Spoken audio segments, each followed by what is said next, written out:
Buenos días familia, sean bienvenidos una vez más a esta Esquina Médica, el espacio donde ustedes y yo nos encontramos cada semana para juntos tratar temas de la medicina. Yo soy la doctora Neidy Espino Bernal y hoy estaremos hablando sobre el enalapril. Y es que familia, desde que yo puse el video, el short en YouTube sobre el enalapril, ¿cómo actúa el enalapril en nuestro organismo? Pues veamos familia. Lo primero es que el enalapril pertenece a un grupo de fármacos llamado inhibidores de la enzima convertidora de la angiotensina. La verdad es que todo el fin de semana muchísimas personas me han escrito y me han dicho ay, pero es que no entendemos bien, no entendemos nada.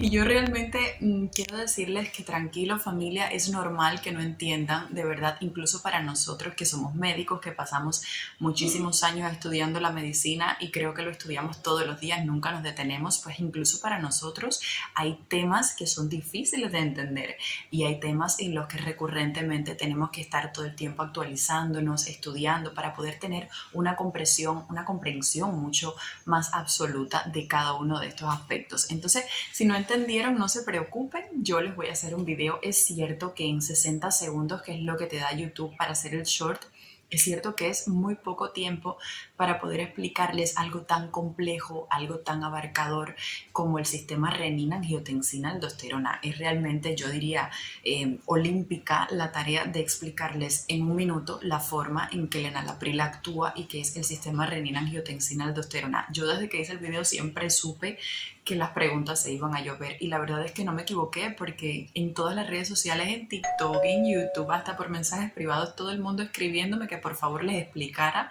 un poco más sobre el enalapril y sobre cómo actuaba y sobre qué era el sistema renina-angiotensina-aldosterona.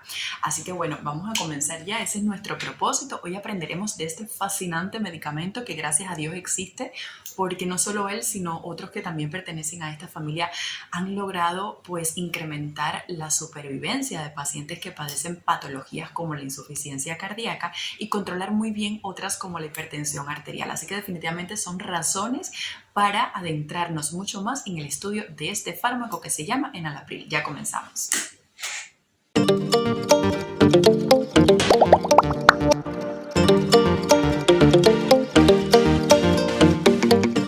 Familia, lo primero que vamos a hacer en este programa es entender una serie de conceptos que nos van a permitir a nosotros entender lo que posteriormente vamos a ir explicando paso a paso. Son aspectos muy básicos, veamos. Lo primero que quiero que sepas es que en el tratamiento de la hipertensión arterial y otras patologías como la insuficiencia cardíaca, nosotros vamos a utilizar fármacos que son antihipertensivos, o sea, una gran familia, un gran saco en el que vamos a echar muchos medicamentos adentro. Pero estos medicamentos nosotros no los podemos echar así todos desordenados. Nosotros tenemos que ordenarlo de alguna manera para poder trabajar mejor con cada uno de los perfiles de pacientes, porque todos los pacientes no van a necesitar los mismos fármacos ni las mismas dosis.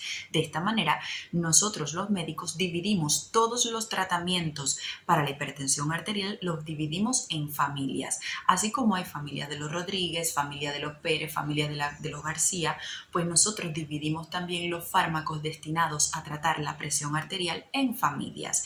Y una de estas familias se van a llamar inhibidores de la enzima convertidora de la angiotensina, más conocidos por nosotros como IECAS, debido a sus siglas. Ahora, habrán otras familias, sí, estarán los beta bloqueantes, los calcioantagonistas y otros más. Entonces, el enalapril, así como el lisinopril, el captopril y algunos otros, pertenecen a esta familia de los que te he hablado, los IECAS. Y esto me lleva a la segunda pregunta que vamos a responder ya mismo. Si decimos que el enalapril es un inhibidor de la enzima convertidora de angiotensina, ¿qué es una enzima? Bien, pues una enzima familia por lo general va a ser una proteína que va a estar en nuestro organismo y las enzimas se encargan de catalizar reacciones químicas. ¿Qué quiere decir todas estas palabras tan feas y que no entendemos nada? Bueno, pues que la proteína, la enzima, se va a encargar de que esta reacción, o sea, lo que es la causa y el efecto de que esta reacción sea más rápida. Para que me entiendas mejor, te voy a poner un ejemplo. Cuando un muchacho quiere hacerse novio de una muchacha, quiere tener una relación sentimental con una muchacha, la enamora, ok, y empieza a emitir esa información y le regala flores y le da canciones y no sé qué. Pero si el muchacho quiere acelerar la rapidez con que esta muchacha le dé una respuesta, ¿qué ¿qué es lo que generalmente hacen los muchachos? ¿Qué es lo que hacen generalmente? Pues hablan con la amiga de la muchacha y le dicen, oye, mira, es que yo quiero tener una relación con tu amiga, por favor, háblale bien de mí a ella. Entonces esa muchacha empieza a hablarle a la amiga bien de este muchacho para que se haga novio más rápido. Entonces esa amiga, esa segunda muchacha, es la catalizadora. Ella funcionaría como la enzima en esta reacción. Va a hacer que esos muchachos se hagan novios más rápido, va a acelerar el proceso.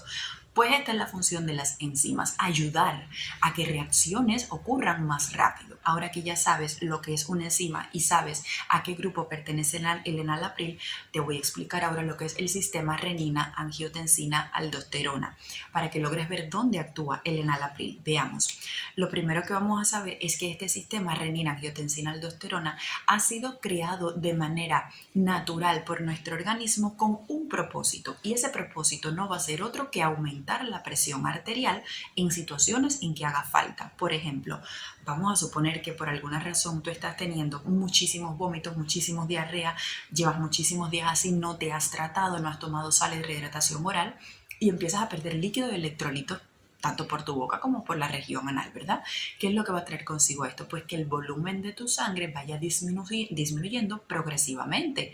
O sea, llega un momento en que te vas a deshidratar, llega un momento en que tu presión arterial va a disminuir muchísimo. ¿Y qué pasa? Tu organismo es una máquina perfecta y es un sistema muy inteligente y muy autonómico. Él mismo sabe perfectamente cuando las cosas no están bien dentro. Entonces, tu organismo lo que hace es que activa inmediatamente todos los sistemas de defensa que tiene para tratar de aumentar tu presión arterial y de que la sangre llegue a tus órganos vitales, a tu cerebro, a tu riñón, porque sabemos, o estas áreas saben, que si no reciben flujo sanguíneo, pues la persona va a fallecer. Entonces, en aras de evitar este desenlace, tu organismo empieza a activar todos estos mecanismos de defensa, siendo el sistema renina, angiotensina, aldosterona uno de los primeros que se activa por diferentes mecanismos. Entonces, veamos, si analizamos lo que quiere decir este sistema, decimos que tenemos renina, tenemos angiotensina y tenemos aldosterona. Vamos a ver ahora cómo se comporta cada uno de ellos.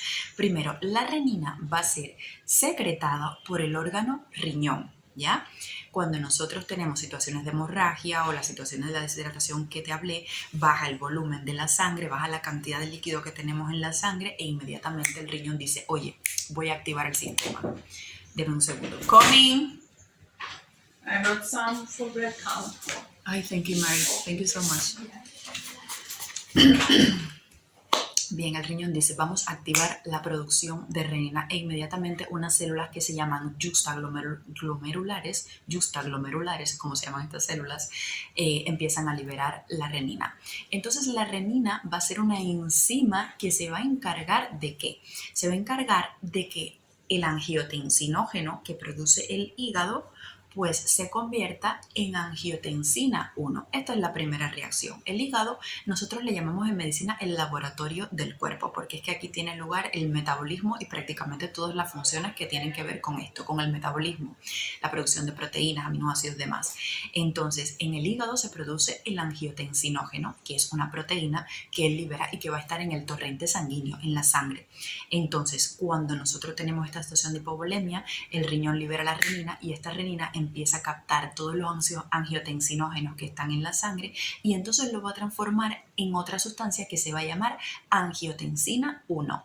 La angiotensina 1, familia, es una sustancia que realmente no es muy potente, no tiene una actividad fisiológica importante en el organismo.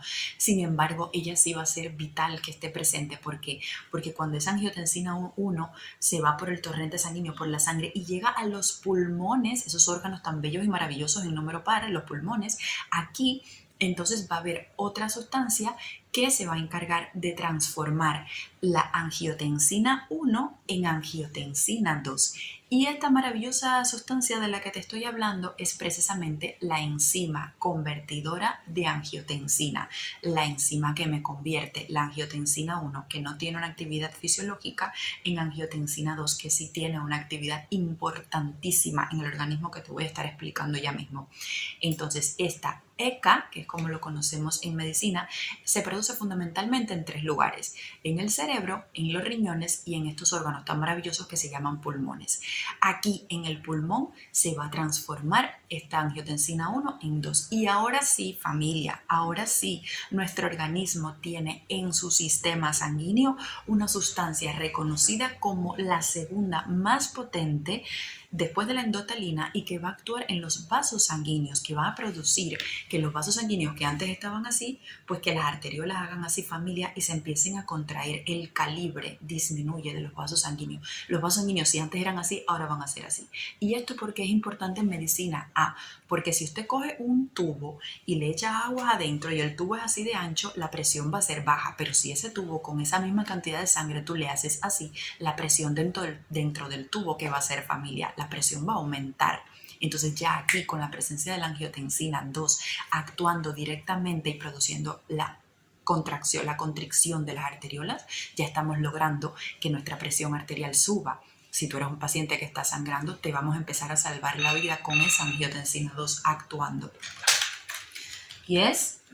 Tell me. Which one? Unos segundos después.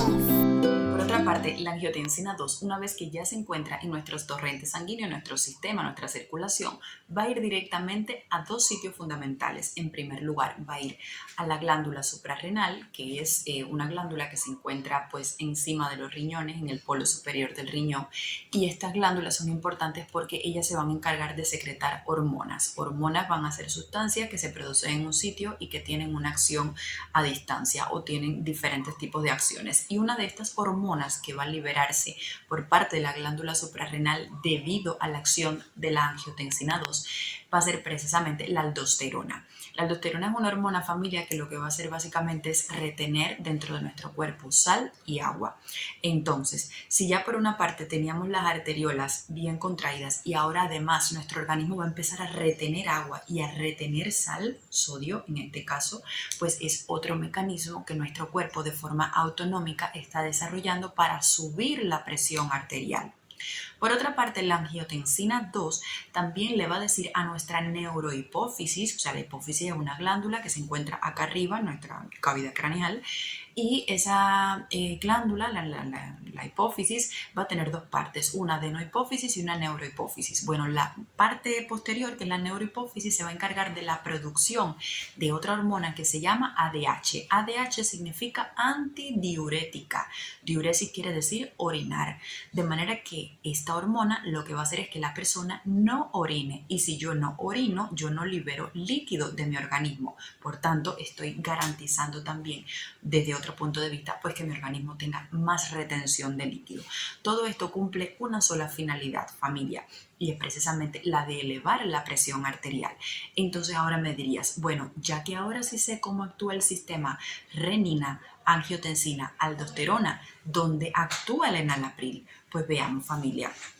El enalapril, como mismo lo decía, el nombre de la familia al que pertenece va a ser un fármaco que inhibe a esa enzima convertidora de la angiotensina que se encontraba a nivel del pulmón y que me permitía a mí la conversión de angiotensina 1 en angiotensina 2. A partir de este momento, a partir de que el paciente se toma la tableta de enalapril, estamos bloqueando la acción de la angiotensina 2. ¿Por qué? Porque no va a haber angiotensina 2, se va a quedar en angiotensina 1 y hasta ahí llegó el sistema. O sea, básicamente se corta el sistema y se van a cortar o se van a prevenir todas las funciones fisiológicas que normalmente la angiotensina 2 iba a producir.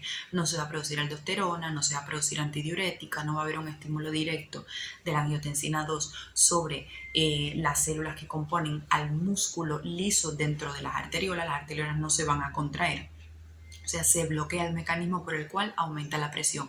Y ahora me dirás, caramba, pero es que esto es malísimo. Bueno, no es malísimo, porque hay pacientes que padecen de una enfermedad que se llama hipertensión arterial, en la que su presión está elevada todo el tiempo, y pues bloqueando este mecanismo garantizamos que las cifras tensionales estén en valores normales, que ya les voy diciendo que debe ser 120,80 o un poquitico menos incluso. Entonces, este es el mecanismo por el cual actúa el enalapril. Ahora, Algo que debes saber es que esta enzima convertidora de la angiotensina que se produce aquí a nivel del pulmón también tiene otros efectos. Y es que la enzima convertidora de la angiotensina también se encarga de la degradación de otra sustancia importante o de un péptido importante que se llama bradiquinina. De manera familiar que si nosotros le damos enalapril a un paciente, estamos bloqueando esta enzima que se encarga de eliminar, de un poco detener, de controlar los niveles de bradiquinina en sangre. Entonces, si no tenemos a esta enzima convertidora, la bradiquinina, ¿qué hará? Pues la bradiquinina va a aumentar muchísimo en sangre y va a empezar a depositarse en sistemas como el sistema respiratorio. Por eso verán que los pacientes que toman fármacos del tipo enalapril, captopril, lisinopril, muchos de ellos presentan tos y es precisamente por esto, porque la bradiquinina ha aumentado, se ha depositado allí y ahora está produciendo sus efectos, dentro de ellos la tos.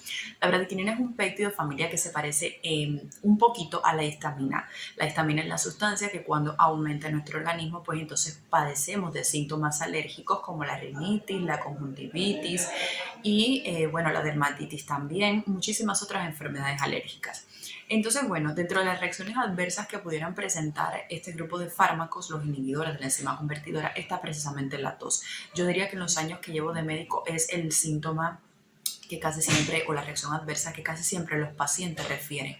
Más allá de que alguno pueda decir que le da cefalea, que es dolor de cabeza, o que le da un poco de mareo, un poco de vértigo, en realidad estas son reacciones adversas que son raras. Mi experiencia, lo que yo he visto es que la gran mayoría de los que presentan en algún momento una reacción adversa, lo que ellos refieren es la tos. Algo muy importante con relación a las reacciones adversas que quiero conversar con ustedes. Miren, familia, el 100% de los fármacos, el 100% de los fármacos, familia, producen reacciones adversas, pueden producirlo, porque es un medicamento que tu organismo, cuando tú naciste, en ningún momento tu organismo le dijeron que él iba a vivir tomándose esa tableta. Entonces, por ciertos mecanismos, hay algunos pacientes que tienen susceptibilidades a diferentes componentes de los fármacos y le puede aparecer una reacción adversa. Sin embargo, esto no quiere decir, familia, que el 100% de las personas que se toman un medicamento vayan a desarrollar una reacción adversa.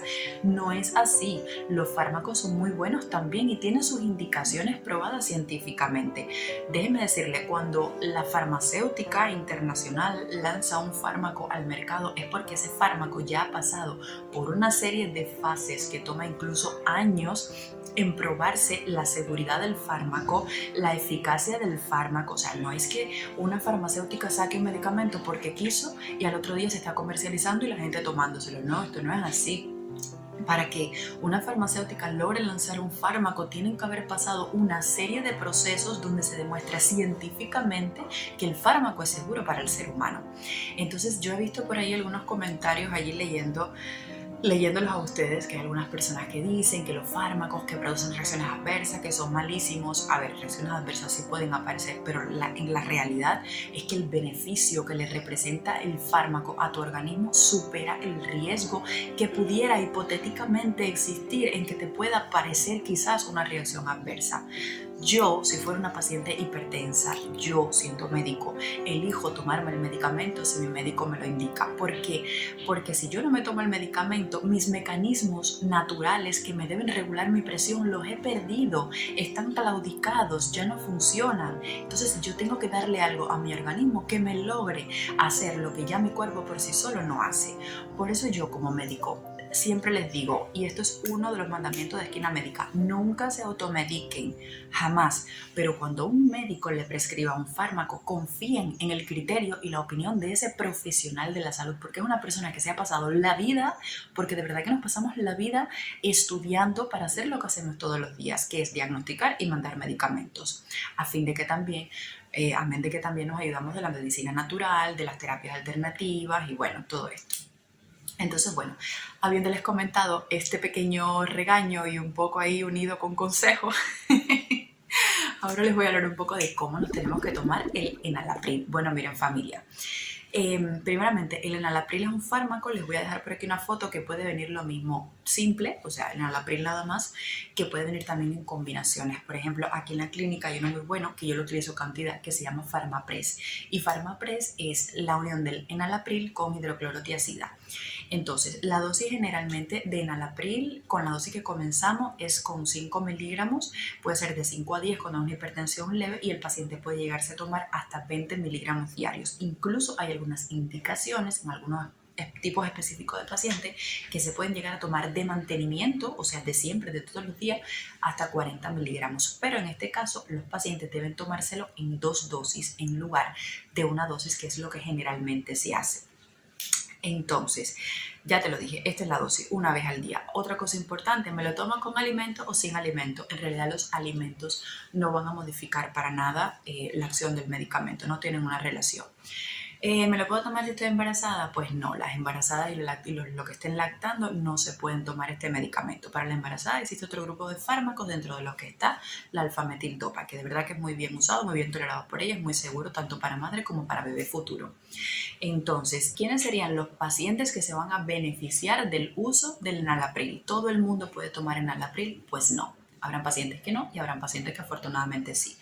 De manera general, nosotros indicamos este fármaco para pacientes que tienen hipertensión arterial. Esta es la enfermedad por excelencia en la que se indica el enalapril.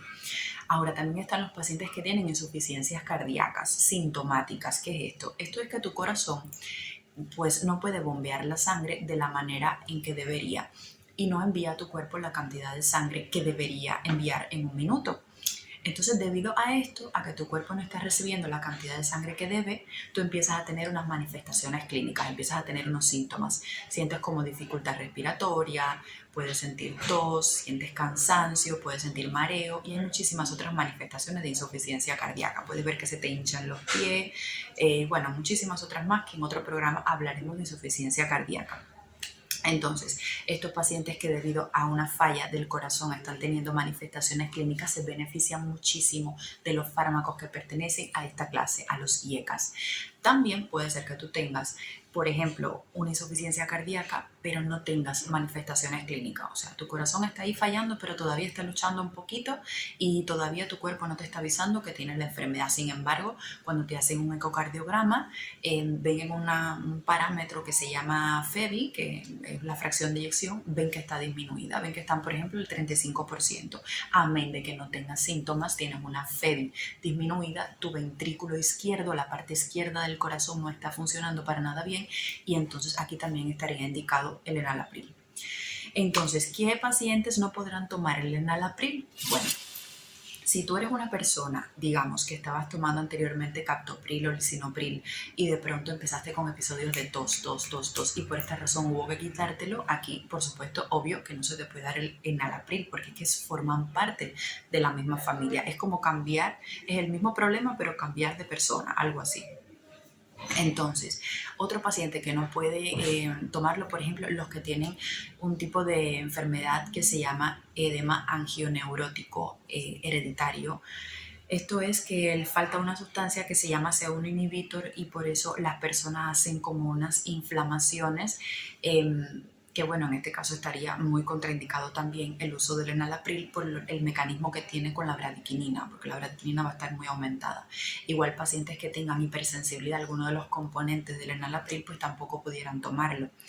No se puede unir tampoco con otros fármacos, importante esto, las combinaciones.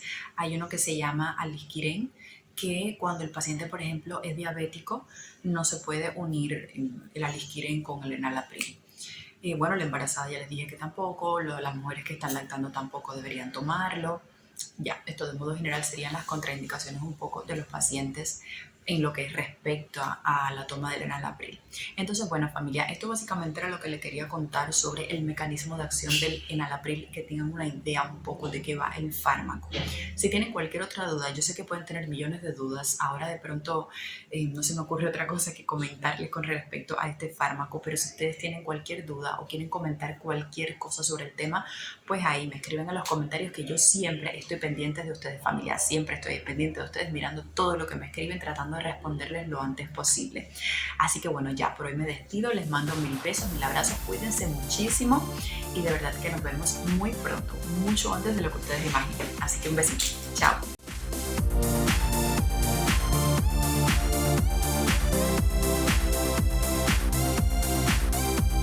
Bienvenidos una vez más a esta esquina médica. Grabar este programa no fue nada fácil. Familia, lo primero que vamos a hacer en este programa es entender qué es,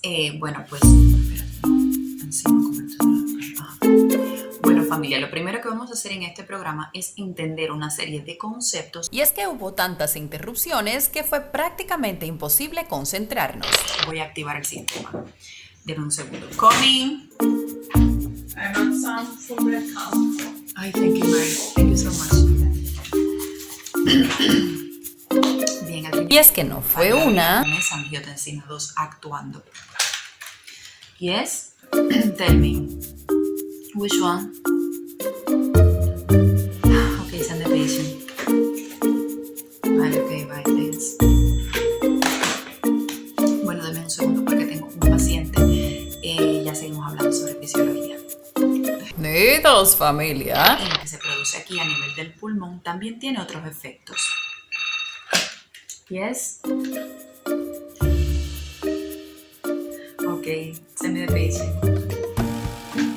Bueno, otro paciente para variar, familia, para variar. Esta es como como la tercera o quinta interrupción.